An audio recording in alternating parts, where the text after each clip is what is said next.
Ini adalah topik besar. Ingat ya, keyakinan bukan realitas. Ulangi ya, keyakinan bukan fakta. Harus tahu ya, keyakinan itu adalah pikiran yang diulang-ulang terus-menerus yang sudah diikat oleh perasaan. Jadi pikiran yang diulang terus-menerus dan sudah diberi rasa, itu akan menjadi keyakinan. Dan keyakinan itu ujung tombaknya realitas.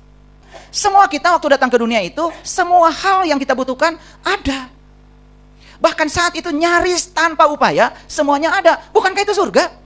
Kan di surga itu segala sesuatu ada, tanpa diadakan oleh kita. Nyaris tanpa upaya. Bukankah itu saat kalian sedang jadi Adam? Waktu di surga, betul nggak? Iya. Kan kalian kemudian dikasih buah huldi, masuk sekolah, betul nggak? Iya. Umur 17, kata ibu papanya, kamu sudah cukup dewasa. Kan sekarang kamu sudah bisa melawan. Betul nggak? Makanya sekarang silahkan menentukan hidupnya sendiri. Betul nggak? Iya. Maka setelah itu kemudian Adam jadi susah kan? Iya. Enakan mana coba kalian sekarang atau ketika jadi Adam? Enakan waktu Adam. Sekarang kan di neraka semua. Betul nggak? Itu kebanyakan makan buah huldi. Makanya terusir kan dari surga. Sebetulnya itu Quran itu bukan cerita yang lain-lain. Nanti saya tunjukkan ayatnya. Itu cerita perjalanan hidup kita.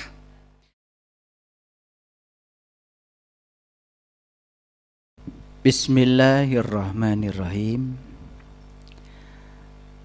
Assalamualaikum warahmatullahi wabarakatuh. Salam sejahtera untuk kita semua. Om Swastiastu, Namo Buddhaya, salam kebajikan Sampurasun. Rahayu Sagung Dumadi. Semoga seluruh makhluk hidup di semesta ini, baik yang kelihatan maupun yang tidak kelihatan, di setiap ruang dan waktu, di semua tingkatan, senantiasa hidup berbahagia. Segala puji hanya milik Allah, Tuhan yang sangat mengerti kebutuhan setiap hambanya, Tuhan yang senantiasa memenuhi seluruh kebutuhan hambanya tanpa batas. Tuhan yang tidak selalu memenuhi keinginan-keinginan hambanya. Karena kalau semua keinginan hambanya diikuti, semesta ini akan kehilangan keseimbangannya.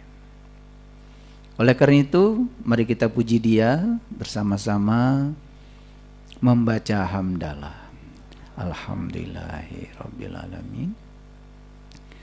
Mari kita sadari kehadiran beliau dalam diri kita. Beliau senantiasa membersamai kita, tidak pernah meninggalkan kita sedetik pun. Kita mohon ridhonya sekaligus mohon berkahnya. Semoga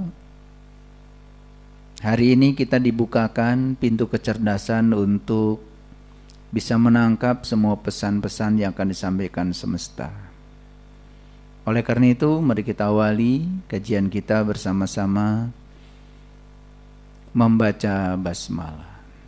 Bismillahirrahmanirrahim. Mengapa kita harus memutus siklus keturunan? Ini adalah topik besar yang ingin saya bagikan. Karena ini adalah topik yang sangat penting, tetapi jarang disadari. Setiap hari saya kedatangan banyak tamu, terutama yang minta bicara secara pribadi. Dan pasti yang berbicara kepada saya adalah mereka yang menganggap dalam dirinya ada masalah. Dan mereka datang kepada saya tentu saja karena berharap mereka bisa mengurai masalahnya itu. Tentu saja saya tidak punya kemampuan menyelesaikan masalah. Karena yang bisa menyelesaikan masalah sesungguhnya adalah diri mereka sendiri. Saya hanya memberikan panduan bagaimana cara mereka memanfaatkan semua potensi dirinya untuk bisa menyelesaikan masalah. Itu yang bisa saya lakukan. Tetapi saya bersyukur karena dari sekian banyak orang-orang yang dikirim semesta kepada saya tidak menganggap mereka sedang mengirim masalah. Tapi saya menganggap mereka ini adalah sumber-sumber pengetahuan. Saya menganggap mereka ini adalah utusan-utusan semesta yang dihadirkan kepada saya untuk memberikan data-data dan informasi tentang kehidupan. Dari situlah saya kemudian melihat rata-rata mereka yang datang kepada saya itu masalahnya itu seputar keluarga, seputar anak, seputar pasangan, ya sekitar itulah kebanyakan. Saya kalau presentasi mungkin sekitar 95% rata-rata itu. Padahal keluarga ini harusnya menjadi sumber cinta, sumber sukacita, tempat yang damai, tempat di mana semua orang nyaman pulang ke rumah. Jadi kalau tidak punya kerinduan pulang ke rumah, terus mau pulang kemana? Dari situlah kemudian saya berpikir kayaknya ini harus diangkat menjadi satu topik besar. Saya ingin membagikan rahasia ini. Memutus siklus keturunan. Pertama ada yang harus dipahami dulu sebelum saya lanjut. Apa sesungguhnya yang disebut dengan siklus? Ya. Jadi siklus itu menurut Kamus Besar Bahasa Indonesia putaran waktu yang di dalamnya terdapat rangkaian kejadian yang berulang-ulang secara tetap dan teratur. Waktunya berbeda karena waktu itu tidak pernah sama. Waktu itu seperti air sungai. Kita melihat air sungai, mungkin kita menyaksikan seakan-akan air yang sama yang melewati titik yang sama. Padahal itu sudah air yang berbeda. Dan kalaupun air itu akan lewat situ lagi, pasti dia itu akan ke laut dulu dan kemudian mengalami siklus. Dia akan menguap menjadi awan, kemudian turun entah di mana. Mungkin saja nempel di pohon dulu atau masuk dulu ke tubuh manusia atau masuk ke tubuh hewan, wallahu alam. Dan mungkin setelah 1.000.000 tahun kemudian melewati titik yang sama lagi, mungkin. Itu adalah probability, kemungkinan. Jadi waktu itu terus bergerak. Nah, waktu terus bergerak, waktu terus berputar, tetapi di dalam waktu yang berbeda itu malah justru ada rangkaian kejadian yang berulang-ulang. Dan kejadiannya itu tetap. Kejadiannya itu sama. Itu yang disebut dengan siklus. Nah, salah satu yang paling gampang, yang sederhana. Kebetulan saya hampir 30 tahun mengajar mata kuliah termodinamika. Mata kuliah termodinamika itu isinya adalah berbicara tentang berbagai macam mesin. Ada mesin kalor, ada mesin pendingin. Dua-duanya mesin. Ya. Mesin kalor itu seperti mesin pesawat, mesin kapal laut, mesin kereta api, mesin mobil. Semua yang mengubah bahan bakar bensin atau solar dirubah menjadi panas dan kemudian ditransmisikan menjadi mekanik, putaran mesin, itu adalah mesin kalor namanya itu. Nah, di dalam mesin itu terjadi siklus. Siklusnya itu berulang-ulang walaupun waktunya tidak sama. Jadi piston di dalam mesin itu gerakannya pertama dia itu menarik bensin dari luar, kemudian bensin dikompresi. setelah dikompresi kemudian bensin dibakar dan meledak, terjadi ekspansi, dan kemudian sisa pembakaran itu dibuang ke knalpot. Makanya disebut 4 tak. Jadi karena langkahnya 4 ya. Jadi langkah pertama adalah langkah kompresi, kemudian di situ terjadi pembakaran, kemudian ekspansi, usaha dihasilkan, kemudian setelah usaha dihasilkan memutarkan ban, itu mengalami siklus. Jadi kembali ke titik awal lagi. Karena kalau tidak diulang ban nggak muter-muter. Gitu. Jadi ban itu bisa muter terus menerus, bisa mencapai kilometer yang ratusan, ribuan. Itu karena ban berputar, itu karena di dalam mesinnya terjadi siklus. Nah, kalau dalam bahasa termodinamika, siklus itu adalah serangkaian proses sedemikian rupa sehingga keadaan akhir kembali kepada keadaan awal. Itu dalam pengertian yang lebih sempit lagi. Jadi kembali lagi kepada pengertian siklus secara umum, bahwa siklus itu adalah putaran waktu yang di dalamnya terdapat rangkaian kejadian yang berulang-ulang secara tetap. Jadi kejadiannya berulang-ulang, tetapi kejadiannya itu saja. Barangkali itu yang dimaksud dengan siklus, ya. Oke. Nah, mengapa siklus ini harus diputus? Nah, ini masalahnya. Supaya bisa lebih jelas, saya akan coba berbicara dengan menggunakan bantuan alat tulis, ya, untuk membantu mendeskripsikan kejadiannya. Sebelum kita berbicara lebih dalam fenomenanya. Baik, kita lihat. Kan sebetulnya kejadiannya begini. Ini adalah ayah. Ini adalah ibu.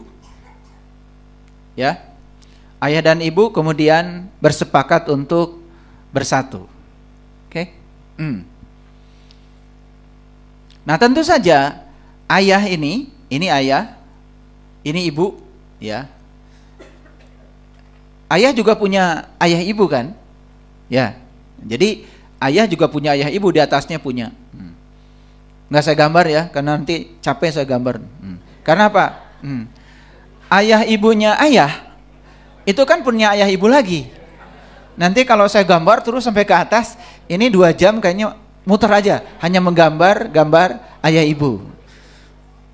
Sama ya, ini ibu juga punya ayah ibu. Setuju ya? Punya ayah ibu. Ya, jadi ibu punya ayah ibu. Jadi ayah ibunya ibu. Ya kan? Nah, di sananya juga sama. Ya, sampai ke atas. Yang jelas, ibu ini yang disebut ibu oleh kita saat ini, itu kan mewarisi kodrat ayah, mewarisi kodrat ibu. Paham ya? Sama ya. Ayah juga mewarisi kodrat ayahnya ayah. Mewarisi kodrat ibunya ayah. Jadi sebetulnya ya, yang disebut dengan ayah ini tidak berdiri sendiri kan? Tidak bisa dipisah melihat ayah sebagai ayah. Karena harus dilihat dulu tuh. Jadi kalau sekarang ayah ini punya sifat, sebenarnya sifat ayah ini kan warisan kan sebetulnya dari atasannya. Sampai situ ngerti ya? Oke.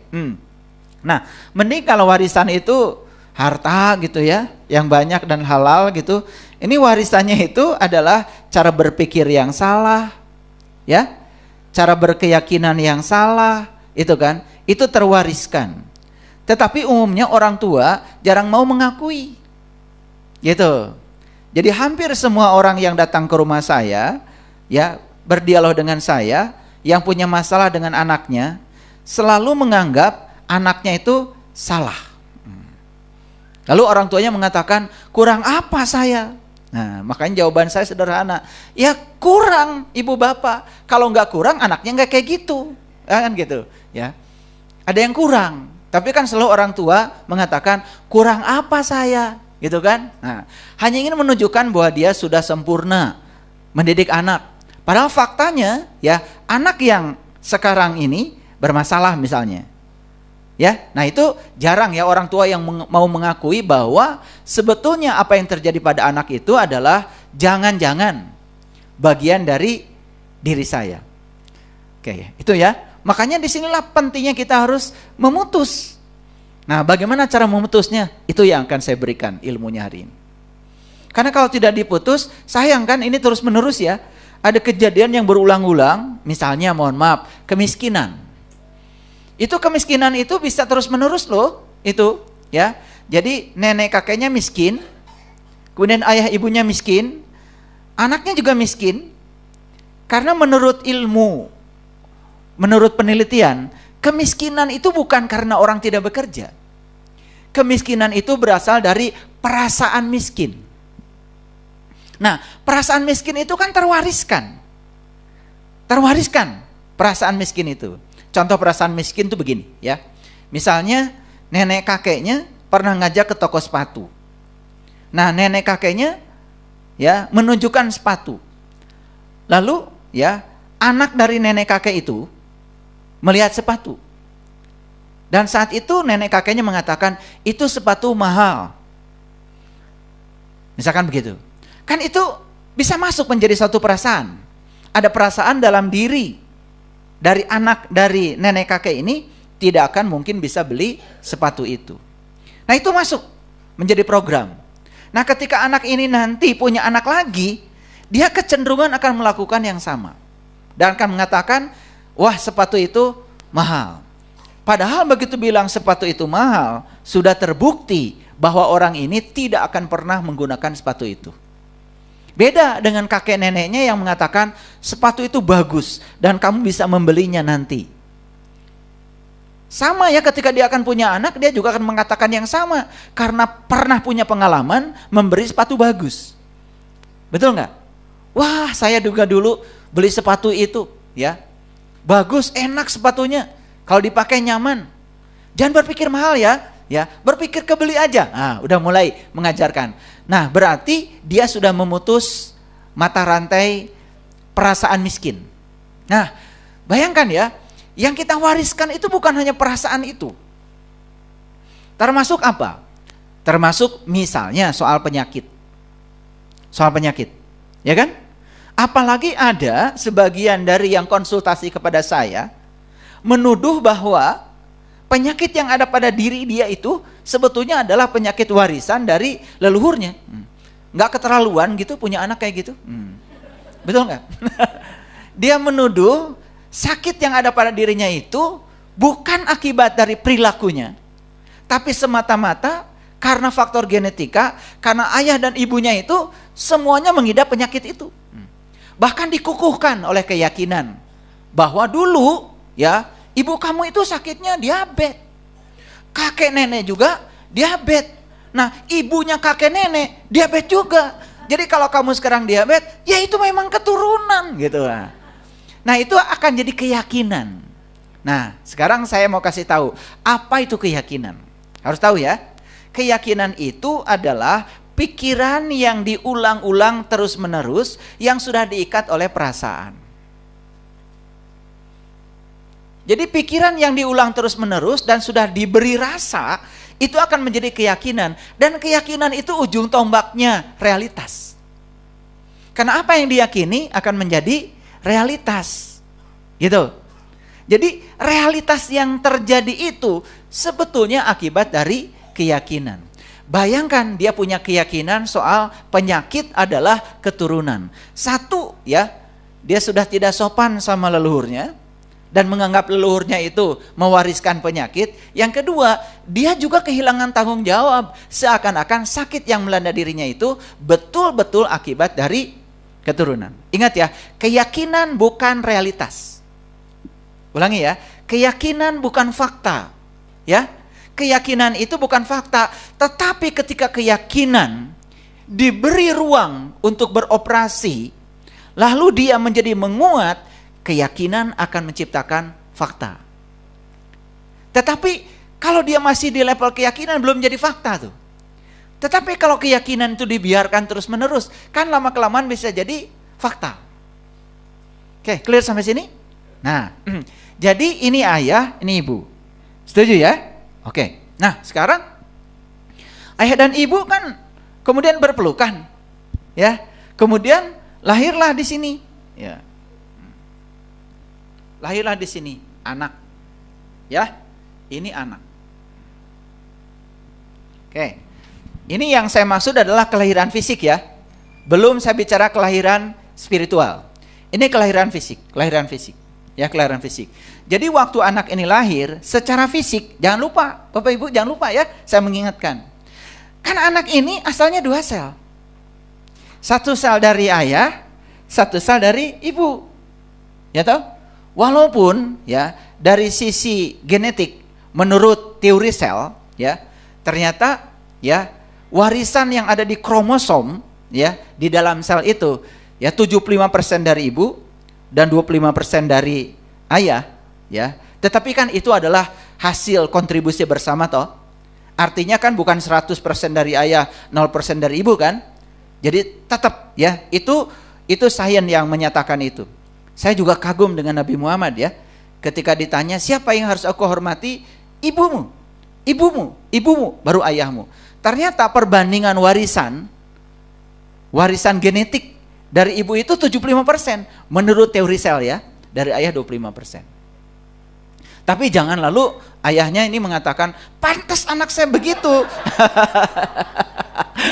Kayak ibunya, nggak boleh gitu ya, nggak boleh ya, nggak boleh. Pokoknya itu hasil berdua, ya, hasil berdua.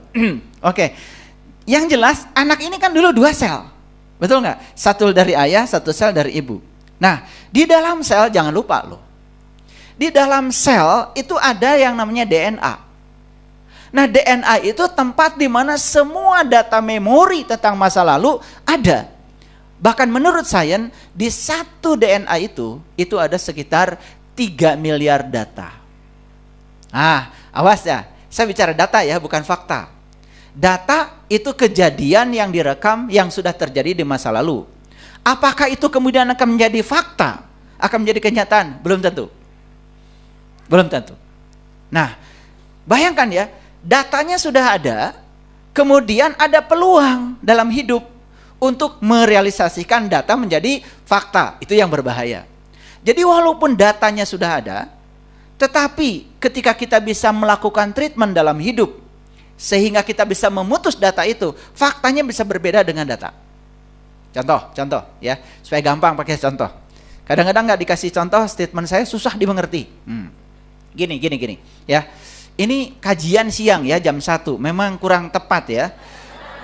Ya, kurang tepat ya. Makanya kayaknya saya harus banyak energi untuk membuat kalian bisa tertawa. Karena tadi saya lihat dari atas saya ngintip-ngintip itu banyak yang setengah bola itu tadi makan nasinya ya. Oke. Saya tadi lihat, waduh, kalau nasi segitu berarti ceramah saya harus lebih kuat lagi energinya ya, kan setengah bola kan itu gulanya banyak ya. Oke, nggak apa-apa. Jadi BMKG, tahu BMKG? BMKG bikin ramalan. Ramalannya gini, 3 hari ke depan Jakarta akan hujan. Data atau fakta? Data. Pintar ya, data. Data itu kenapa ada? Karena dia mengekstrapolasi dari data yang sudah ada. Sehingga diperkirakan nih, ya 3 hari ke depan akan hujan. Apakah faktanya akan hujan? Belum tentu. Bisa saja secara alami, ya ada badai yang membawa awan yang di atas Jakarta pergi kemana tuh? Wallahu alam. Atau bisa jadi ada treatment. Karena sekarang BMKG juga sudah bisa bikin treatment. Sudah aja ya direkayasa supaya tidak terjadi hujan. Apalagi ketika direkayasa supaya hujannya tidak terlalu deras. Karena Jakarta kan hujannya dari 2 arah sekarang. Dari laut air terus mendorong, dari atas juga ada. Sehingga terjadi perpaduan air yang luar biasa. Oke? Nah, jadi bisa jadi data tidak menjadi fakta. 1, ketika ada kejadian alami. Yang kedua ada treatment. Bisa ya? Bisa. Oke. Tapi berharap pada kejadian alami itu kan sebenarnya berjudi. Betul nggak? Yang bagus ada treatment. Nah, treatment ini yang harus dimiliki oleh kita. Bagaimana cara treatmentnya supaya data tidak menjadi fakta? Jujur ya, jujur. Sel yang ada di anak ini, apakah sel dari ayahnya? Iya kan? Apakah ada sel dari ibunya? Yes. Berarti di anak ini ada nggak kodrat ayah dan ibunya? Ada. Karena kelahiran fisik itu pasti membawa kodrat ayah dan ibunya. Kecuali kelahiran rohaniah. Itu yang disebut dengan kelahiran yang kedua. Kalau kelahiran yang kedua itu pasti membawa kodrat ilahi. Tetapi yang melahirkannya tentu saja bukan ayah dan ibu. Itulah pentingnya seseorang punya guru. Guru yang bisa membimbing seseorang untuk mengalami kelahiran yang kedua. Nah, kelahiran yang kedua itu akan mengantarkan kembali dia pada kesadaran murninya. Kenapa? Nah, gini. Ketika anak ini lahir, anak ini ya diberi namanya Adam. Jadi Adam itu sebetulnya bukan manusia pertama. Adam itu manusia awal. Awal dia lahir. Paham ya? Jadi Adam bukan manusia pertama, manusia awal. Ya? Awal apa? Awal saat dia lahir. Gitu? Nah, tubuhnya mewarisi dari ayah dan ibunya, ya. Tetapi sebetulnya di dalam tubuh ini juga ada yang namanya jiwa. Nah, jiwa yang lahir ke sini juga bergantung pada jiwa yang dicapai oleh ayah dan ibunya. Jadi nggak mungkin jiwanya itu tiba-tiba menjadi luar biasa kalau ayah ibunya biasa. Jadi saya kasih tahu ya, ayah ibu yang jiwanya frekuensinya biasa tidak mungkin tiba-tiba menghasilkan anak yang memiliki jiwa frekuensinya luar biasa. Nah, itulah pentingnya. Kenapa merencanakan anak itu dimulainya harus dari sejak pernikahan. Jadi harus dari sejak pernikahan merencanakan anak itu, ya. Bahkan saat seseorang itu melakukan hubungan, itu harus diperhatikan. Karena kondisi emosi kedua orang yang sedang berhubungan itu sangat mempengaruhi kondisi kejiwaan dari anak yang akan dilahirkan. Nah, itulah kenapa harus ada pelajaran khusus tentang itu. Ya, jadi saya stop dulu, saya tidak akan memberi pelajaran tentang itu, harus ada pelatihan khusus. Ya, nah, tetapi idenya sederhana bahwa ya, ketika ayah ibunya punya frekuensi F1, ayahnya, ibunya punya frekuensi F2, maka F1 dan F2 akan berpadu menjadi frekuensi baru. Tetapi frekuensi baru itu pasti tidak akan keluar dari F1 dan F2. Jadi ketika F1 ditambah dengan F2, ini sebut saja F3. Nah, F3 ini akan masuk di sini.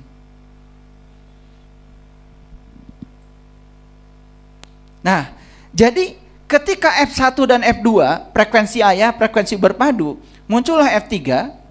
Nah, F3 ini akan beresonansi dengan jiwa-jiwa yang mungkin akan terlahir kembali. Nah, tidak mungkin jiwa yang tertarik tidak sefrekuensi dengan F3. Jadi jiwa yang akan tertarik ke situ pasti jiwa yang frekuensinya sama dengan F3, dalam bahasa fisika namanya resonansi. Apakah mungkin F1 tambah F2 jadi F4? Tidak mungkin. Tidak mungkin.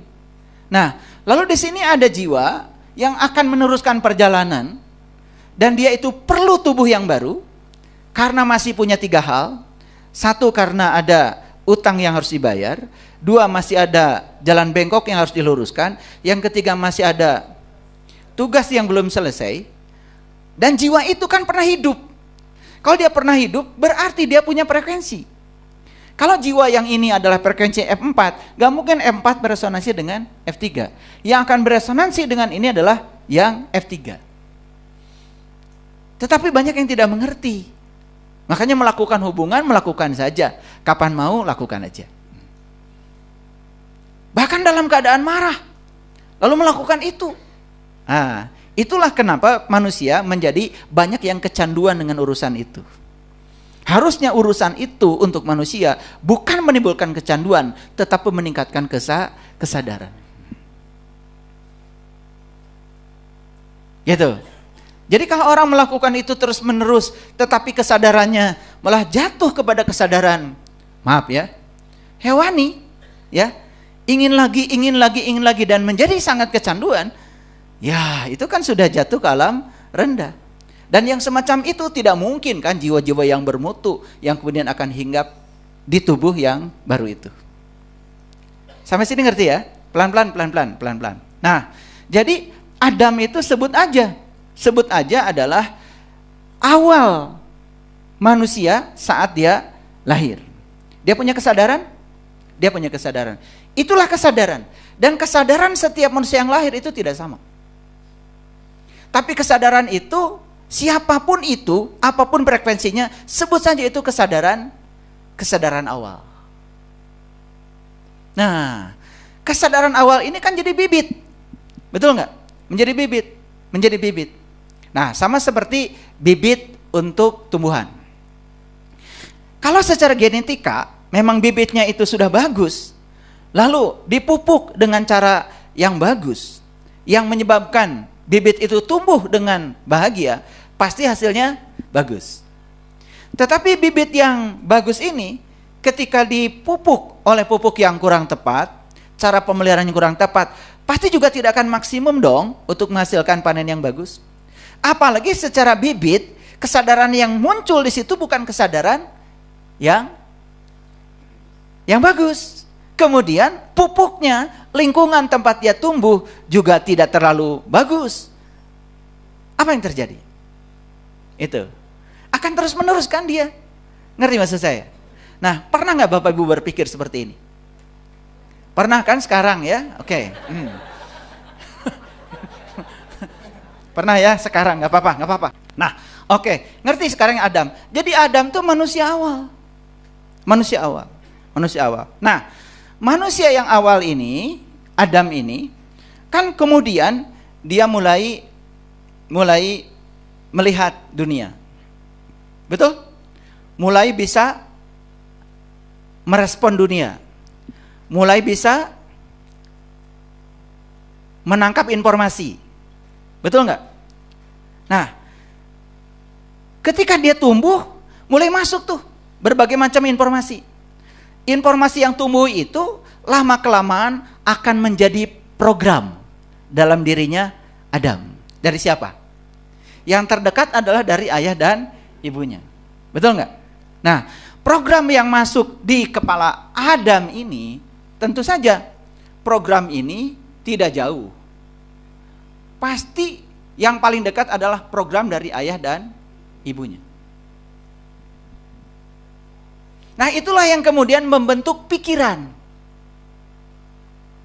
Jadi Adam yang lahir ini memang punya kesadaran setiap manusia yang lahir itu beda. Ngerti maksud saya? Karena kan titik awalnya juga beda. Oke. Nah, jadi Adam ini sudah punya program. Program ini masuk ke Adam, masuk ya. Nah, ketika program masuk ke Adam, ini perhatikan.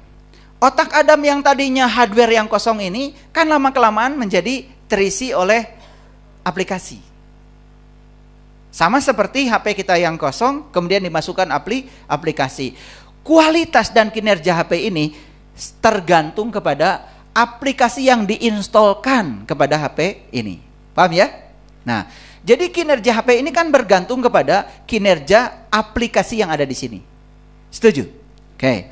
Nah, program masuk ke sini. Nah, program ini masuk menjadi pikiran. Nah, itu sebabnya ya, yang disebut dengan pikiran bukan bawaan. Pikiran itu adalah bentukan dari lingkungan. Yang membentuk pertama kali Adam ini siapa? Orang tuanya. Yang kedua adalah lingkungannya. Berikutnya sekolahnya. Yang keempat gurunya. Bayangkan ketemu guru yang kesadarannya rendah, yang kata-katanya selalu negatif. Wah, sangat berbahaya. Betul nggak? Dan kita juga kan buta ya, nyekolahin anak ke sekolah X misalkan, Yang konon kata masyarakat katanya sekolahnya bagus. Kan bagus itu cuman katanya. Betul nggak? Katanya kata orang lain. Betul nggak? Kebetulan ada tetangga orang kaya menyekolahkan anaknya itu. Ya, karena orang kaya duitnya banyak menyekolahkan anak di situ. Kan masyarakat berpikir kalau mahal itu bagus. Kan belum tentu. Emang pernah ketemu gurunya? Ya, ya saya pernah bertemu dengan beberapa ya guru di sekolah ya. Dari kata-kata yang keluarnya aja udah banyak yang negatifnya. Dan kalau dia ngajar di kelas, kemudian kata-kata negatif itu tiap hari ketemu anak kita, kan bahaya. Lama-kelamaan jadi program juga. Nah, terbentuklah yang namanya pikiran. Nah, pikiran ini setelah terbentuk dia akan mengendalikan. Sehingga kesadaran yang awal yang dibawa tadi sudah memang minimal kesadarannya, ada bentukan dari luar. Betul nggak? Nah, bentukan dari luar itu, informasi dari luar itu, itulah yang disebut dengan hawa. Jadi hawa itu apa? Hawa itu sebetulnya adalah ego. Ego yang menyertai Adam. Ego itu apa? Ego itu diri palsu. Ketika seseorang dikendalikan oleh pikirannya, lalu pikiran itu mengendalikan kesadaran awal yang ada. Lama-kelamaan kan yang muncul itu adalah bentukan dari lingkungan. Jadi ketika anak melawan, ya, itu tidak bisa disalahkan. Tidak bisa disalahkan. Tidak bisa disalahkan. Ya. Karena pasti dia melawan itu pernah melihat ada kejadian yang mengajarkan itu. Karena anak itu punya yang namanya mirror neuron, cermin saraf. Apa yang dilihat, yang didengar, itu yang akan dilakukannya. Bayangkan ya, kalau anak itu berkali-kali melihat ibu bapaknya berantem. Lalu ibu bapaknya apalagi mengeluarkan kata-kata kotor. Apalagi ibu bapaknya kemudian melakukan tindakan-tindakan yang kekerasan. Dan itu akan masuk. Itu akan jadi program. Nah, kalau itu tidak diputus mata rantainya, terus siapa yang mau mutus? Jadi belajar spiritual itu Bapak Ibu ya, kita itu menyelamatkan generasi yang akan datang, supaya mereka tidak mewarisi semua hal-hal yang merugikan yang pernah kita alami di generasi kita. Sehingga generasi yang akan datang itu harusnya selalu lebih baik daripada generasi yang ini. Tapi fakta sekarang, kenapa generasi yang akan datang ini kok kualitasnya seolah-olah ya lebih buruk daripada generasi yang lama? Ada apa?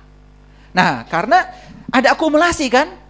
Pertama memang kesadaran yang muncul ke sini sudah terkuantisasi di kesadaran dia. Yang kedua, tumbuh di lingkungan yang banyak ya, mewariskan program-program yang negatif. Apa yang terjadi? Luar biasa. Itu akan membungkus ya kesadaran Adam ini. Ya. Sehingga Adam ini setiap hari makanannya kan buah holdi. Nah, buah holdi itu segala informasi, segala pengetahuan yang masuk di kepalanya Adam dan disantap oleh Adam menjadi program.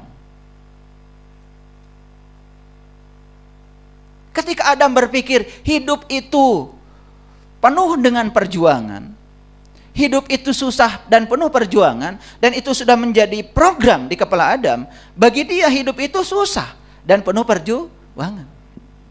Tapi bagi orang yang mengatakan bahwa hidup itu mudah dan menyenangkan, itu akan lain lagi. Ngerti maksud saya? Jadi kenapa nasib anak-anak kita seperti yang sekarang ini? Jangan kemudian disalahkan mereka itu, karena pada diri mereka itu ada kodrat kita. Ada hal yang pernah disaksikan dari kita. Nah, ini yang harus diakui. Harus diakui. Jadi kita harus mengakui ini dulu. Jadi Adam ini tepat saat dia lahir ke alam dunia, membawa kesadaran dirinya, itulah Adam. Nah, pada saat itu Adam itu di surga. Di surga. Betul nggak? Iya. Terasa nggak waktu jadi Adam kalian di surga? Terasa kan? Masa nggak kerasa? Kan di surga itu katanya segala sudah disediakan. Betul nggak? Coba kalian nangis, datang susu. Nangis lagi, datang baju baru. Ini ada macam apa ini kok nggak ngerasa?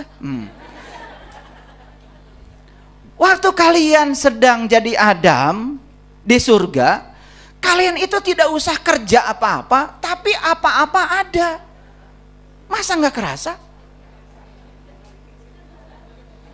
Ada nggak datang ke dunia langsung ngelamar jadi tukang tembok?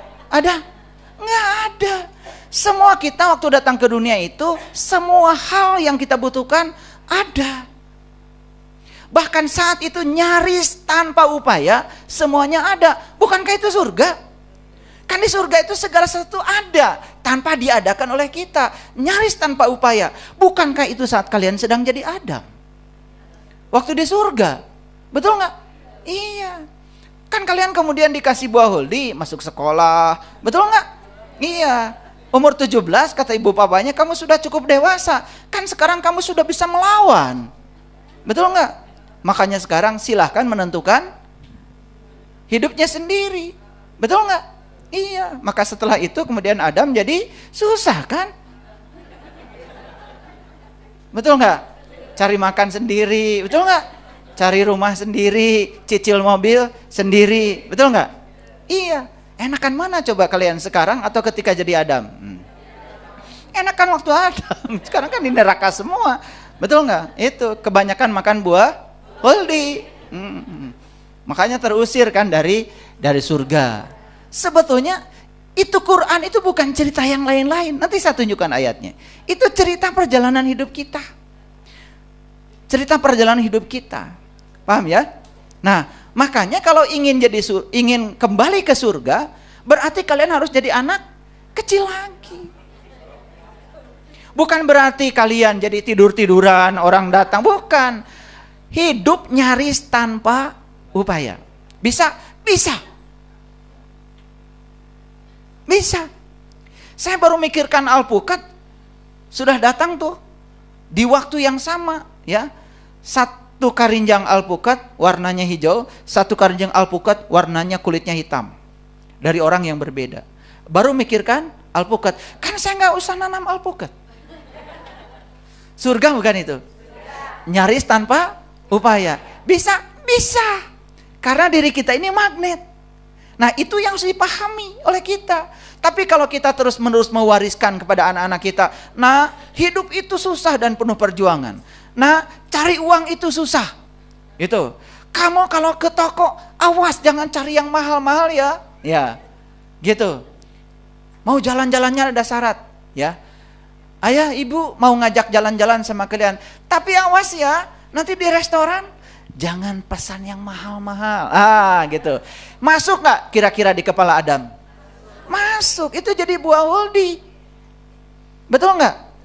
Nah, sekarang saya mau nanya, kalian Adam bukan? Adam bukan? Kebetulan namanya Adam. Nah, jadi kalau ingin menjadi Adam, berarti harus kembali lagi ke surga. Makanya saya di salah satu judul YouTube ngasih kajian tentang 7 jalan baru yang menakjubkan. Dengerin itu. 7 jalan baru yang menakjubkan. Saya dulu termasuk tidak percaya. Karena saya dibentuk oleh program dari orang tua saya, bahwa hidup itu susah dan penuh perjuangan. Dan saya putus pikiran itu. Saya tidak mau dengan pikiran itu. Saya ingin hidup itu mudah dan menyenangkan. Saya putus itu. Dulu saya berpikir bahwa hidup saya adalah gaji saya. Dan sekarang saya eksperimen. Ya, saya eksperimen. Saya mundurkan diri jadi PNS. Eksperimen saya. Karena saya dulu terlalu yakin bahwa gaji saya adalah tanggal 1. Ya. Bahkan segala kebutuhan saya akan ditopang oleh uang saya tanggal 1. Dan saya mengaitkan kebutuhan saya dengan uang. Sehingga untuk memenuhi kebutuhan saya harus mencari uang. Kenapa tidak dipikirkan saja? Yang penting kebutuhan saya terpenuhi, walaupun tidak ada uang. Betul nggak? Kan untuk punya sepeda motor, tidak mesti beli sepeda motor kan? Kan siapa tahu ada yang ngasih. Betul nggak? Siapa tahu kan gitu, siapa tahu. Iya, dulu saya berpikir, saya kalau ingin punya baju yang bagus, saya harus cari uang. Itu pikiran saya di orang tua saya. Karena orang tua saya mengajarkan, segala kebutuhan kamu akan terpenuhi kalau kamu punya uang. Lalu saya berpikir, kebutuhan saya hanya bisa dipenuhi oleh uang. Itu cara berpikir saya. Dari siapa? Dari orang tua saya. Saya putus cara berpikir saya tidak mau begitu. Ya, saya pasti punya baju bagus walaupun saya nggak punya uang. Sekarang ya, dari mana-mana orang yang nyari-nyari saya, pengen diukur tubuh saya. Bahkan sekarang nggak ada waktunya buat ngukur aja. Iya, ayah kapan ada waktu? Saya mau ngukur badan ayah. Mau apa? Saya mau bikinkan jas buat ayah, mau bikinkan kemeja buat ayah, gitu. Kan itu berkah, bukan? Nah, kapan berkah itu datang? Setelah kita mengubah pola pikir itu. Setelah kita memutus ya pikiran yang diberikan oleh leluhur kita kepada kita. Penting nggak Bapak Ibu memutus siklus ini? Penting banget. Penting banget. Penting banget. Ya, penting banget. Sekarang saya berpikir, ternyata semua yang kita butuhkan itu akan datang kepada kita ya. Kalau kita bisa memberikan kekuatan positif pada pikiran dan perasaan saya, sehingga diri saya menjadi medan magnet yang bisa menarik yang saya inginkan. Dan ternyata itu bisa. Ini harus praktek ya Bapak Ibu. Dan saya berani menyampaikan ini, udah praktek ya. Saya bukan menyampaikan sesuatu dengan kata-kata, tetapi saya dengan pengalaman. Makanya saya ingin membagikan ini nih di akhir tahun hadiah. Jadi nggak usah bikin resolusi 2025, nggak penting amat. Nggak penting amat ya. Bikin rencana program 2025, tapi caranya nggak tahu buat apa, ya. Udahlah. Pokoknya kalau ingin mengubah kemiskinan, ubah perasaan miskin. Itu pasti berubah. Tapi tentu saja tidak sesederhana itu ya ilmunya. Makanya harus praktek. Ini pelan-pelan dulu.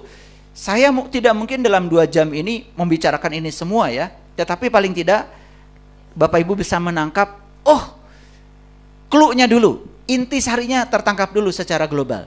Oke, sampai sini mengerti? Oke. Nah, perhatikan. Jadi Adam ini kan punya pasangan namanya Hawa.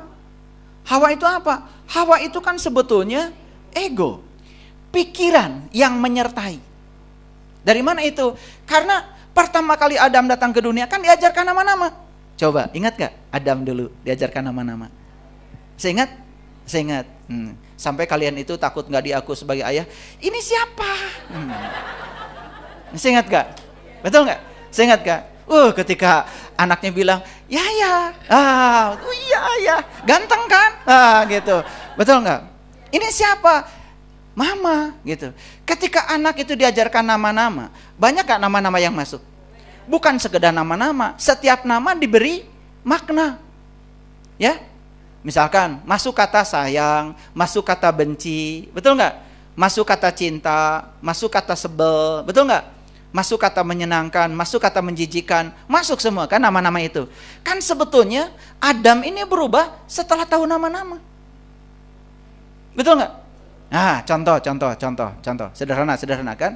Begitu ada kejadian, banjir apa.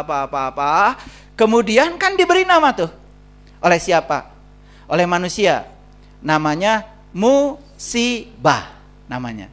Terdengar nggak sama Adam? Terdengar, karena Adam lihat TV. Betul nggak? Jadi begitu lihat banjir, kemudian Adam bilang, itu musibah. Betul nggak? Gitu. Jadi kata musibah itu awalnya bagi Adam tidak ada makna. Tapi karena berulang-ulang melihat itu dan diberitakan bahwa itu adalah negatif. Lalu Adam ini memberi makna pada musibah kalau musibah itu negatif. Kan sebetulnya yang membuat itu jadi negatif itu lama-kelamaan karena diberi makna, betul nggak? Setuju dengan saya? Kan awalnya Adam tuh nggak tahu musibah itu apa, betul nggak?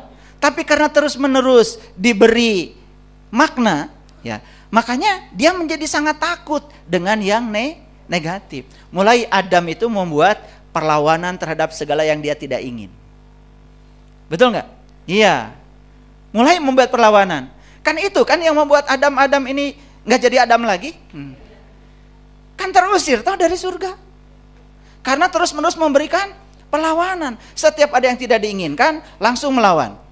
Setiap ada yang tidak diinginkan, langsung melawan. Siapa yang pertama kali mengajarkan perlawanan terhadap yang tidak diinginkan? Kan makna. Makna kan? Reaksi Adam terhadap peristiwa itu tergantung bagaimana pemahaman Adam terhadap peristiwa itu. Kan makna sebetulnya. Betul nggak? Kan saya bilang, Adam itu nggak pernah diuji sama Allah loh. Karena Allah nggak pernah menyiapkan rapot. Tapi Adam itu akan diuji oleh segala pilihan-pilihan Adam. Kalau Adam itu menciptakan sebab baik, maka Adam akan mendapatkan sebab baik. Sebab baik itu ujian loh bagi Adam. Kalau Adam menciptakan sebab buruk, maka dia juga akan mendapatkan akibat buruk. Akibat buruk itu ujian loh bagi Adam. Jadi kita akan diuji oleh akibat dari pilihan kita sendiri, bukan Allah. Allah nggak ada urusan. Saya pernah nanya sama Allah, enggak katanya Allah nggak ada urusan.